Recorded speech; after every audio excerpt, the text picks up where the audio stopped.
మనుషుల మెప్పును కోరి జీవితాన్ని వెళ్ళబుచ్చకురా. మనసులోని తలంపును గ్రహించే తండ్రిని చూడరా. ఈ లోక స్నేహం దేవుని దృష్టికి వైరమురా. అతి మిక్కిలి స్వల్పమైన సంగతులకు దిగులెలరా.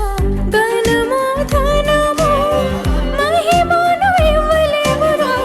అమరత్వమునకు నిన్ను నడిపించురా. ఆది సంభూతుని సంకల్పము నెరిగి కొనసాగరా. మనుషుల మెప్పును కోరి జీవితాన్ని వెళ్ళబుచ్చకురా. మనసులోని తలంపును గ్రహించే తండ్రిని చూడరా. ఈ లోక స్నేహం దేవుని దృష్టికి వైరమురా. అతి మిక్కిలి స్వల్ప